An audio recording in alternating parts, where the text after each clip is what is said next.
শখের দাম লাখ টাকা।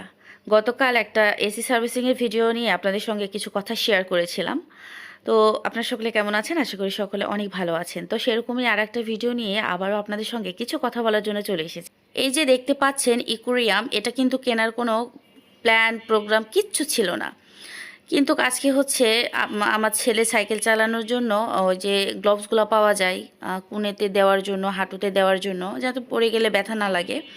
তো যে সাইকেলটা আমরা ঢাকাতে কিনেছিলাম সেটা ভাবতেছি এবার দেশে নিয়ে যাব, কারণ এখানে স্পেস কম, সে সাইকেল চালাতে ভালোভাবে শিখতে পারতেছে না। তো সেক্ষেত্রে হচ্ছে আমরা বাসায় নিয়ে গিয়ে শেখানোর পর আবার যখন প্রয়োজন হবে তখন আবার সাইকেলটা ঢাকাতে ব্যাক করব, নিয়ে আসবো আর কি।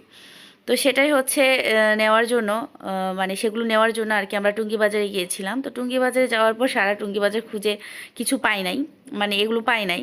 তো বলতেছে পাওয়া যাবে না, তো আমাদের নওগাঁতে অ্যাভেলেবেল পাওয়া যায়, তো সেই জন্য ভাবতেছিলাম যে নওগাঁ থেকেই কিনবো। তো ওর বাবা বলতিছে, মানে আপনাদের ভাইয়া বলতিছে যে আসছি যখন কিছু না কিছু কিনি, চলো। বলতেছে তুমি একটা শাড়ি কিনে দিই ভালো দেখে, বা তোমাকে একটা থ্রি পিস কিনে দিই। আসলে আমিও একটু অন্যরকম মানুষ, আমি ওই হাজার হাজার টাকা দিয়ে জামা কাপড় কিনতে বেশি পছন্দ করি না। আমি বেশি দামে জামা কাপড় কখনোই ইউজ করি না, মানে নিজের টাকা দিয়ে আর কি। যখন বাবা দিয়েছে, বাবা যখন সাধ্য সামর্থ্য ভালো ছিল বা ভালো ইয়ে করতো, তখন আমাকে বাবা দিয়েছে। কিন্তু হচ্ছে আমি নিজের টাকা দিয়ে বা নিজের জামাইয়ের টাকা দিয়ে কখনো আমি হচ্ছে অনেক অনেক টাকা দামের কাপড় চোপড় কখনোই কিনি নাই। তো ও চাচ্ছিল যে আমি কিছু কিনি, কিন্তু আমি নিজে থেকে নেই নাই, আমি চলে এসেছি।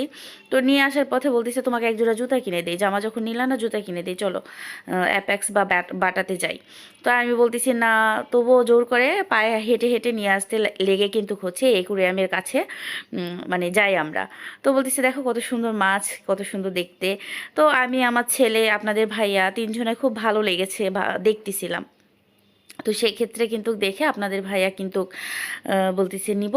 আমি করছি অনেক টাকা দাম, থাক, নেওয়ার দরকার নেই। তো করছে আরে শখের কাছে টাকার কি আছে, আজকে টাকা নাই কালকে আবার আসবে, তো নিলেই নিয়ে নেওয়া হবে। তো যাই হোক, কোনোভাবে হচ্ছে ম্যানেজ করে সে এই ইকোরিয়ামটা কিনলো। তো কেনার পর বাসায় এসে সবার অনেক অমত যে কেন কিনেছি, বা অনেক টাকা দাম, বা টাকা পয়সা এখন সমস্যা। তো যাই হোক, সমস্যা সারা জীবন থাকবে না, কিন্তু শখ একটা সময় আসবে, সেই শখটা পূরণ করার সাধ্য সামর্থ্য বা ইচ্ছা কোনোটাই থাকবে না। সব থেকে বড় কথা হচ্ছে আমাদের আল্লাহ তাআলা সৃষ্টি করেছে, আমাদের রিজিকের মালিক আল্লাহ। আমরা যেভাবেই থাকি না কেন, যতদিন বাঁচবো তিনিই খাবার যোগাবেন। তো এই চিন্তা কখনোই আমরা, বিশেষ করে আমরা দুই স্বামী স্ত্রী, সেরকম করি না। তো হ্যাঁ, ভবিষ্যতের জন্য সেভিংস প্রয়োজন, কিন্তু শখের কাছে সেভিংস কোনো মানে মূল্যই নাই। তো এই আর কি একুরিয়ামের গল্পটা শোনালাম। এখন হচ্ছে রান্না করতেছি, মানে এদিকে কিন্তু শুক্রবারে পুরাটা দিন আমার একদমই খুবই ব্যস্ততায় কেটেছে, খুবই ঝামেলার মধ্যে ছিলাম। আর এখানে কিন্তু আমি হচ্ছে মাংসটা ম্যারিনেট করে রেখে গেছিলাম। এদিকে সকালে কিন্তু মাংস নিয়ে এসেছে, কারণ ও গরুর মাংস এতটা পছন্দ করে, গরুর মাংস হইলেও আর কিছু লাগে না। আর ও মুরগি টুরগি খুবই কম খায়, মানে খুবই কম খায় বলতে, না খাইতে পারলে মনে হয় ওর কাছে বেশি ভালো লাগতো। আর এদিকে কিন্তু আমার ছেলে মুরগির মাংস দিয়ে এই যে লাল বিরিয়ানিটা খুবই পছন্দ করে, ওর খুবই প্রিয়। তো এদিকে আমি ওর জন্য একটু লাল বিরিয়ানি রান্না করলাম, আর আপনার ভাইয়ের জন্য গরুর মাংস রান্না করলাম, আর এখানে কিছু ইফতারি বানাচ্ছি যেহেতু আজকে বাসায় আছে। তো পেঁয়াজু, বেগুনি, আর পেঁয়াজু ঠিক না, এটা হচ্ছে জাল মাছের যে ছোট ছোট জাল মাছ থাকে, বা চিংড়ি মাছ, যেটা হচ্ছে বেটে কালাইয়ের সঙ্গে আর কি বড়া বানিয়েছি। আর এখানে বেগুনি ভাজতেছি, আর আজকে ইফতারি এগুলো দিয়ে করব। তো আজকে আমার ইকুরিয়ামটা কেমন লেগেছে অবশ্যই আপনারা হচ্ছে কমেন্টে জানাবেন। আর আমাদের কাছে তো অনেক ভালো লেগেছে। তো আজকের আমাদের ইফতারি বা আজকের ভিডিও এই পর্যন্তই।